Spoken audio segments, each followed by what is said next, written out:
चलिए आज मैं आपको दिखाती हूँ चामुंडा माता मंदिर। तो यहाँ से अब दिख रहा है चामुंडा माता का भव्य द्वार और थोड़ी ही देर में हम वहाँ पे पहुँच जाएंगे। ओए तेरे भवन दे दे अपनी शरण, रहे तुझ में मगन।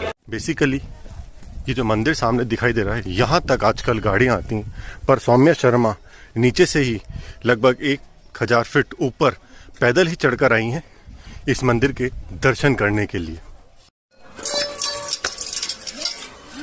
फाइनली अब हम चामुंडा माता मंदिर के मुख्य द्वार पर पहुँच चुके हैं।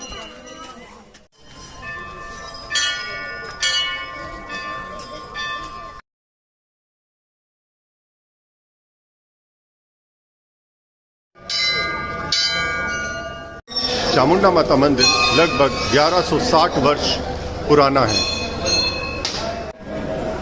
चामुंडा माता मंदिर पृथ्वीराज चौहान की कुल देवी कहलाती है। पृथ्वीराज चौहान प्रतिदिन सुबह तारागढ़ पहाड़ी से यहाँ पर पूजा अर्चना के लिए आते थे और साथ ही जब भी युद्ध करने जाते थे तो यहाँ पूजा अर्चना करके ही जाते थे। पृथ्वीराज चौहान ने जो 17 युद्धों में मोहम्मद गौरी को हराया था, वो इन माँ का आशीर्वाद ही था। माँ ने पृथ्वीराज चौहान को ये कहा था कि मैं हमेशा तेरे साथ रहूंगी, तेरे साथ साथ चलूंगी। एक बार पृथ्वीराज चौहान को यह संशय हुआ कि माँ चामुंडा उनके साथ आ रही है या नहीं आ रही है, तो पृथ्वीराज चौहान ने पीछे मुड़कर देखा। जब उन्होंने पीछे मुड़कर देखा तो माँ चामुंडा धरती में समा गई और उनका केवल चेहरा ही ऊपर रहा। तो यहाँ वर्तमान में चामुंडा माता मंदिर में केवल चामुंडा माता मंदिर में चामुंडा माता के चेहरे की ही पूजा होती है। जय माँ चामुंडा। इस मंदिर की एक विशेष बात यह है कि यहाँ जब आरती होती है तो दो व्यक्ति, ये जो माता की मंदिर के पास में 2 तलवारें दिखाई दे रही हैं, ये तलवारें लेके ज्योति के आगे पीछे चलते हैं। अतः ये कहा जा सकता है कि यहाँ पर ये जो आरती होती है ये तलवारों के साए में होती है।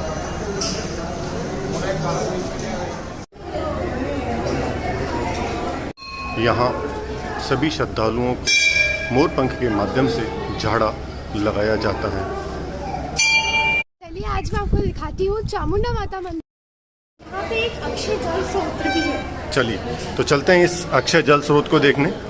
माता जी के मंदिर में यहाँ पर ये जो अक्षय जल स्रोत है, इसमें हमेशा लगभग 2.5 फुट पानी भरा रहता है और कैसा भी मौसम हो ये पानी कभी भी नहीं सूखता है।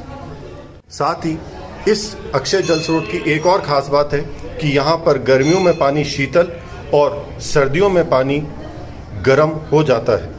तो सौम्या पहुँच चुके हैं चामुंडा माता मंदिर के शिव मंदिर पर। ये चामुंडा माता मंदिर के ऊपर एक शिव मंदिर बना हुआ है, जो जस्ट जो कुंड है उस कुंड के ऊपर यहाँ पर बना हुआ है। उस कुंड से निरंतर यहाँ शिव जी को जलाभिषेक होता रहता है। जय माँ चामुंडा, ओम नमः शिवाय।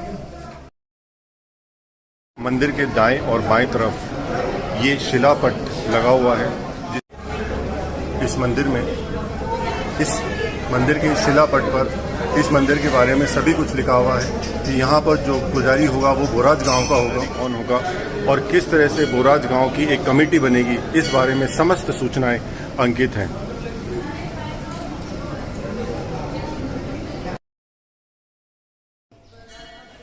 तो अब चलते हैं भैरव बाबा के मंदिर में। ओके, तो किसी भी माता रानी की पूजा जब तक पूर्ण नहीं होती, जब तक कि भैरव बाबा के मंदिर के हम दर्शन नहीं कर लेते। भैरव बाबा को माता का प्रहरी माना जाता है और भैरव बाबा की पूजा बहुत आवश्यक होती है माता के दर्शन के बाद। चामुंडा माता मंदिर के नीचे ये भैरव बाबा का मंदिर बना हुआ है।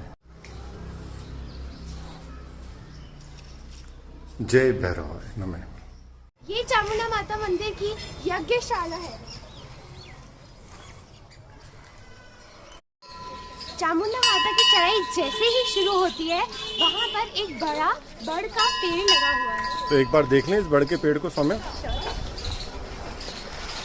ये काफ़ी इसका मोटा तना है और ऐसा कहा जाता है कि ये बड़ का पेड़ भी लगभग 1100 साल पुराना है और लोग इस बड़ के पेड़ पे अपनी मनोकामना के लिए ये माता की चुनरी बांधते हैं।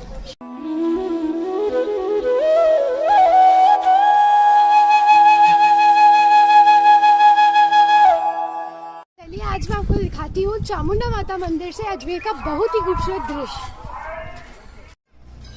चामुंडा माता मंदिर से आपको ये फाईसागर झील का बहुत ही खूबसूरत दृश्य दिखाई दे रहा है और सामने मैं आपको जूम करके दिखाता हूँ, ये नाग पहाड़ की श्रृंखलाएं हैं और इसके आगे यहाँ पर ये अजमेर शहर दिखाई दे रहा है और सौम्या शर्मा यहाँ पर एक घर बना रही हैं पत्थरों की सहायता से।